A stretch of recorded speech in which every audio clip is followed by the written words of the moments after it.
Tonight, answering the call why a record number of firefighter hopefuls filled the event center downtown and what a Beaumont City Councilman is demanding of the fire department's top brass that has people talking at City Hall. Multiple car wrecks, cash demanded, a deadly ending. The details we're learning on a double killing in Silsbee coming up. And brief break in the rainfall. Live from the KFDM studios, you're watching KFDM 6 News at 6. Good evening. Thank you for joining us. I'm Aaron Drawhorn. And I'm Kimberly Roosley. The city of Beaumont tonight is responding to a councilman's demand that the fire chief and his assistant chief resign. KFDM breaking the story online this morning. Right now, reporter Trey Sanchez live in the newsroom on Mike Williams' call for action and the city's response. Trey. Aaron, Kimberly, the city of Beaumont says it takes any public safety or operational issues seriously and remains focused on providing public safety. Councilman Mike Williams issued a lengthy public statement calling for the resignation of Fire Chief Earl White and Assistant Fire Chief Christian Singler. Williams points to last week's launch of Beaumont's new Fire Cadet program, a paid training for uncertified applicants, as evidence that long-standing staffing problems could have been addressed sooner. Williams says union leaders pushed for a cadet program for years and claims Chief White repeatedly refused to implement it. He also cites what he calls chronic understaffing, firefighter exhaustion, nearly $15 million in overtime, and an overwhelming no confidence vote by fire department personnel. When contacted earlier today, Chief White said he had not read the councilman's statement. Chief White has previously told us he believes the department is doing a good job protecting the public. We asked the city for a response to the public post made by Beaumont City Councilman Williams. The city says city council members are entitled to their opinions and to raise concerns. At the same time, matters involving department leadership or employment are governed by the city charter and civil service procedures. The city added that the fire department continues to serve the citizens of Beaumont, and the city's goal, as always, is to provide excellent public safety for their citizens. Mike Williams says he will bring a motion to the December 16th council meeting to consider asking the city manager to fire Chief White and his assistant if they do not resign. Reporting live in the newsroom, I'm Trey Sanchez. Kimberly, Aaron, back to you. All right, Trey, thank you so much. The cadet program Councilmember Williams was referring to brought a record number of applicants to the event center downtown to take the firefighter entrance exam. Our Taylor Justice joining us live in studio on new changes in the hiring process. Taylor. Aaron, Kimberly, Beaumont Professional Firefighters Local 399 says the fire department used to see as few as 10 to 20 applicants, hiring nearly all of them during staffing shortages. But now the department could be more selective in who it hires to fill its nearly 30 vacant positions. About 338 candidates packed the Beaumont Event Center this morning to take the civil service entrance exam, which is a cognitive skills test the city hasn't given in more than 20 years. Candidates used to be required to have both firefighter and EMT certifications, but now neither are required to apply. Candidates who are dual certified will get first priority, single certified next, and those with no certifications will be enrolled in training. The president of Beaumont Professional Firefighters says the city will pay about $6,000 to $7,000 per person for training in both certifications, a cost still cheaper than paying for overtime during staffing shortages. Not only is it showing to be promising, but it's showing that the staffing crisis the Beaumont firefighters could have been solved years ago without wasteful spending of tax dollars on overtime. Newsom adds that each new cadet will become dual certified before starting their first shift. Reporting live in studio, I'm Taylor Justice. Kimberly, Aaron, back to you. All right, Taylor, thank you so much. And now let's turn to Chief Meteorologist Greg Bostwick for a first check of our forecast today. Greg, no shortage of rain for us today. Well, I can safely say all the burn bans are they're gone. Yeah, that pretty much did it right there. A lot of rain today and more on tap for Thursday. Some low-hanging clouds out there right now, and a lot of light rain still falling around our studio here on Walden Road. Roads are slick out there, so be very careful out there driving around if you're out and about this evening. The rain is tapering off, though, from west to east. See a little bit still occurring around our area, then northward up into the lakes. The majority of the heavy rain now is over southeast Louisiana. And again, you can see that on radar. A few little patches of rain around Vidor, Beaumont, back to Mid-County, and scattered from Conroe back over toward Woodville. Rainfall amounts, pretty impressive. Lumberton Middle School, that picked up over about 3.25 actually in the last 48 hours. 1.6 on the rainfall for today, and 46 degrees. It's chilly out there, but it won't drop much tonight because of cloud cover. Roy Guess Elementary also at 46, and they've had 1.5 inches, 3.25 basically in the last 48 hours. Temperatures to the north, a little bit colder, but not a whole lot, although it is 32 in Oklahoma City and Little Rock, 38 in Dallas. And here's what we can expect for the next few days for the lakes. Fairly chilly, but warming up a little bit tomorrow. The coldest morning is Wednesday morning, near freezing, and then we'll crank it up with more rain coming in on Thursday. A little bit warmer over the weekend with dry weather expected. We'll take a further look in just a few minutes. Greg, thank you very much. Tonight, 2 murder suspects are held on bond so high, getting out of jail is next to impossible. A judge set bond at $2 million each for 22-year-old DeAndre Carey Jr. and 21-year-old Kenny Johnson. They're charged with shooting and killing Henry Carey Jr. and Khalil Gooch. KFDM obtained court documents for the arrests. They indicate the suspects were involved in 2 car crashes while leaving a club early yesterday morning just outside of Silsbee. According to the affidavit, after the second crash, Johnson says they approached the driver and demanded money instead of calling law enforcement. Johnson says the driver refused, so the 2 suspects got pistols from their car. He says one of the other men tried to hit him and struck Carey. According to Johnson, he shot the men 3 times, and then Carey fired about 6 shots. The 2 victims died at the scene. A doctor is on trial charged with sexually assaulting a patient. A mistrial in February is prompting the second trial for 71-year-old Nir Benur. He denies sexually assaulting a patient during a medical procedure. If convicted, he could face up to 20 years in prison. Attorneys picked a jury today.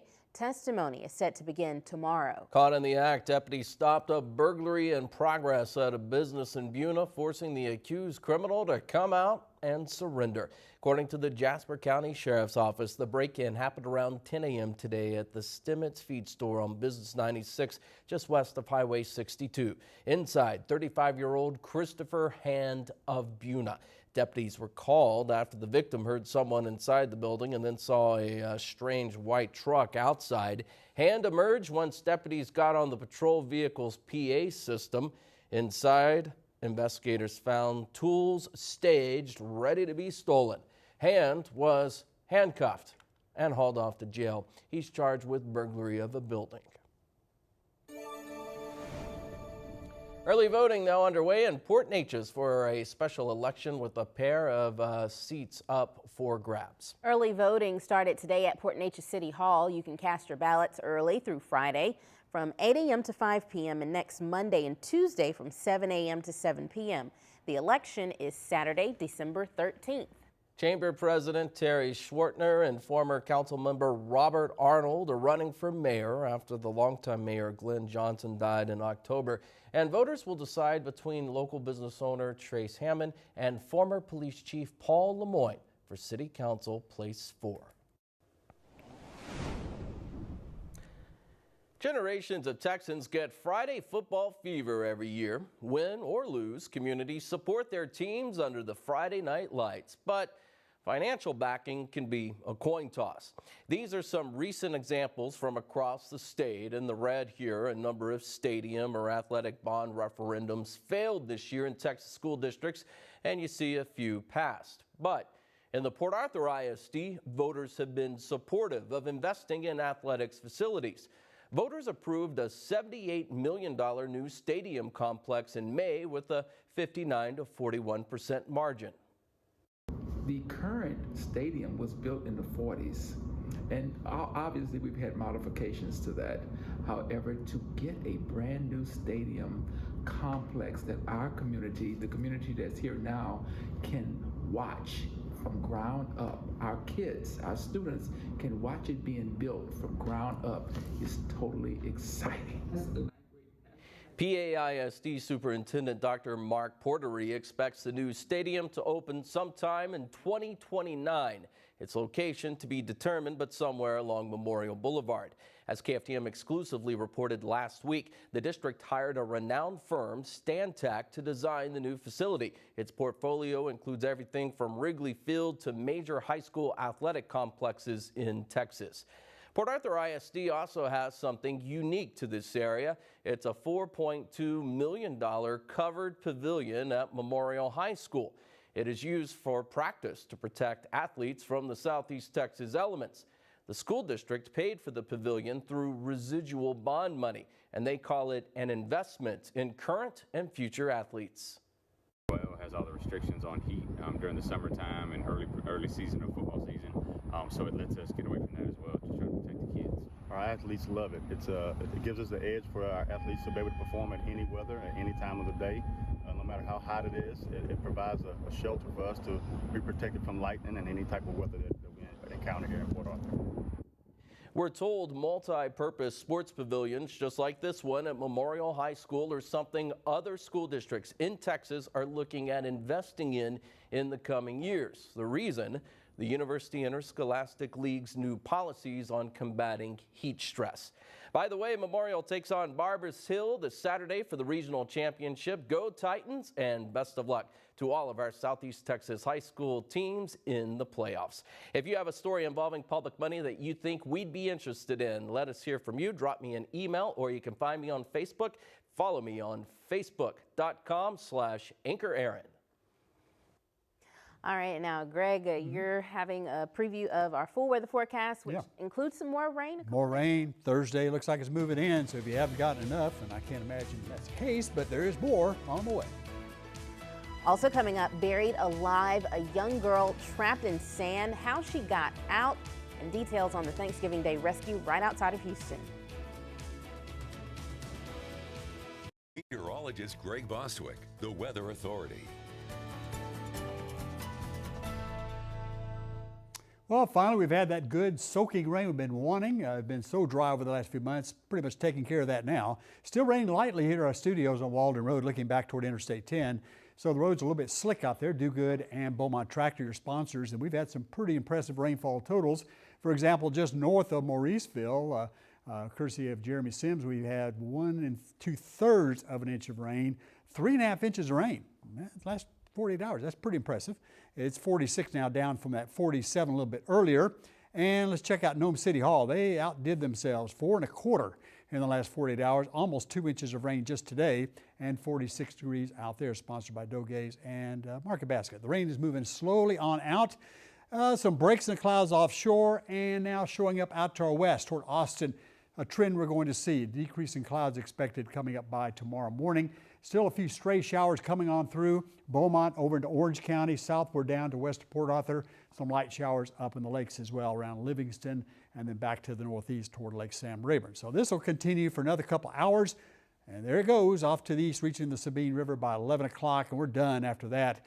No rain tomorrow morning. In fact, some partial clearing starting to move in out to our west, and a lot of sunshine tomorrow mixed with some clouds, so that should allow the temperature to move on up into the low to mid 50s. Not too bad at all. Then Wednesday morning, pretty cold. Winds are beginning to return off the Gulf at that point. I think Wednesday morning should be the coldest, probably right around freezing there in the lakes. I-10, 35, 36, staying above freezing. There is no reason at all to drip your water lines. No concern, even up in the lakes, out of this particular event. And then heading into Wednesday afternoon, evening, winds increase off the Gulf, temperature hits up, and clouds start to increase ahead of the next storm system, which we'll talk about in a moment.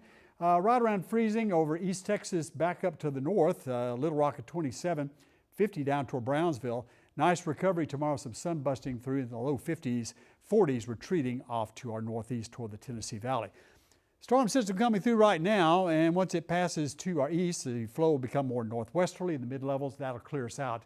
And then our focus will be for the weekend, still keeping mainly that northwest flow, so we're not expecting rain. And the really cold air, it retreats back up toward the Great Lakes, and we might see right around 70, which I guess if we can pick a temperature it's about perfect, that might be it for Sunday afternoon. A couple of weak disturbances, though, coming through in the interim on Thursday. That'll pick our rain back up. In fact, this is what radar should more or less look like for Wednesday evening. Light rain extending from Shreveport just west of the Triangle to the Gulf. That'll move across the area on Thursday. How much rain might it produce? Not a whole lot. Up until about pre-dawn Thursday, maybe a 1/10 to a 1/4 inch, and total rainfall maybe 1 inch near the coastline. Not as active as this system that moved on by. Temperatures for forecast, low temperatures will be pretty chilly, but even the high is not exactly warm again tomorrow at 52. 65, a nice jump up on Wednesday, also a nice warm 66. On Saturday, our lows in the 30s the next couple of nights, and we'll move it up into the 50s by Thursday morning because of the flow off the Gulf. Lows tonight above freezing for the lakes, and for the Triangle also above freezing in the upper 30s near 40. And tomorrow the sun able to bust through a little bit, low 50s in the lakes and low 50s also for the Triangle, maybe as high as about 54. Pollen count doing just fine, no issues there at all. And your extended weather outlook sponsored by Philpott Ford. Got a lot of football games coming up for the playoffs. Friday evening looks okay. That 40 for Fridays in the morning mainly. I know Memorial's playing on Saturday. Their weather could be much better, just perfect for their weather conditions. Playing Barbers Hill right here in Beaumont. Right. Yeah. Perfect weather too, like you said. Exactly. All right. Thank you, Greg. Weather Window, presented by the National Weather Desk. Snow started falling early this morning in southwestern Missouri. By tomorrow morning, snow will cover states from here to New England. The recent winter storm in the Great Lakes left these icicles hanging in southwest Michigan. And in northern Illinois, this coating of ice seen on trees, plants, and more is known as hoarfrost. It forms when supercooled water vapor in the air deposits directly as ice crystals. For more content like this, follow the National Weather Desk on Instagram. One moment she was digging in the sand, the next a terrifying collapse. Why a Texas preteen was extra grateful this Thanksgiving. A frightening Thanksgiving for a family after a 12-year-old girl gets trapped in a sand hole north of Houston. The Woodlands Fire Department says the girl was digging a hole on a sandbar when it collapsed on top of her. Officials say the girl's father was able to clear the sand from around her head so she could breathe until crews got there. With shovels in hand, first responders carefully removed the sand from around the girl, eventually pulling her out to safety. After a quick checkup from the medics, the girl was released to her parents. Wow, that is scary. Very scary. Glad she's okay. Mike here with sports. And then there were four high school football teams from this area, and they are still in the hunt for state. That's right. Not a bad odds, right? Well, we're down to the final four indeed. Port Arthur Memorial, P&G, West Orange, Stark, and Newton still alive. We'll talk regional championships, and one team's got a familiar opponent. Stay close. Let's go to the sports desk with Mike Friedman. Well, there are 8 teams in each classification, 5A, 4A, 3A, and so on, and for each division, D1, D2, that are still in the hunt to head to Jerry's World and compete for a state title later this month. And we here in Southeast Texas have 2 5A teams, 1 4A squad, and a 3A powerhouse as part of their Elite 8. Anyone want to take a guess as who the undefeated Indians of P&G will face next? It's their old postseason nemesis in South Oak Cliff. The Bears knocked the Indians out of the regional championship game last year to the tune of 56-14. The year before that, P&G beat Sauk in the state title game, and the year before that, P&G let one slip away in the second half against the Bears in the 5A D2 state title game. Now, thanks to the last UIL realignment, we've got another 5A D2 Region 2 championship game between the Bears and Indians. This one will be at Merrill Green Stadium in Bryan coming up this Friday night at 7:30. South Oak Cliff did not give up a single point in district play this year. That's right, 7 straight shutouts. And so far in postseason play, the Bears have outscored their opponents 140-42. Now, P&G's also dominated this postseason, outscoring its 3 postseason opponents 128-42, with the closest last Friday night against Midlothian Heritage. After the game last Friday, P&G head coach Jeff Joseph didn't know exactly it would be Sauk up next, but he probably had a pretty good idea. And he knows once you get to this point, nothing will be easy. It doesn't matter who you play this time of year; they're going to be good. There's 8 teams left after this weekend, and we're lucky. We're lucky to be one of them. And I say we're lucky, but our guys have worked for it, man. They've earned the right to get to play another week, and that's a testament to them and everything that they've put into our football program for the last few years. Absolutely, and there's a reason they're undefeated this year, and hopefully they keep it going and get past the Bears coming up on Friday. Absolutely. Just about half the town will be there in Bryan. Yeah, Bryan. Okay, yeah, Friday. That's right. That's Excellent. right. All right, go Indians. Thanks, Mike. All right. We'll be right back with a final check of your forecast.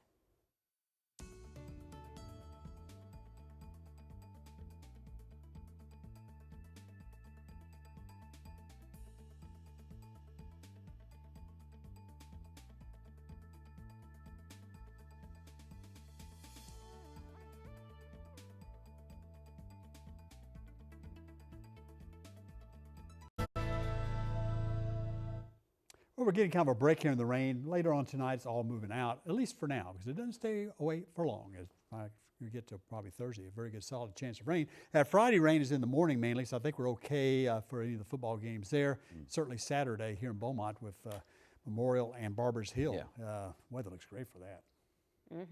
I bet that stadium's going to be pretty full for that game. Oh, yeah, especially Yeah. you won't have to Barbers travel Hill will too bring a lot far. of people Right, too. exactly. Hope so, yeah. Port Arthur just down the street. Right. And I bet in Bryan, the P&G side will be filled as well. Yeah, I would imagine. As always. All right, thank you, Greg, and thank you for watching us here at 6 o'clock. We'll see you back here tonight for KFDM 6 News at 10. Have a great evening.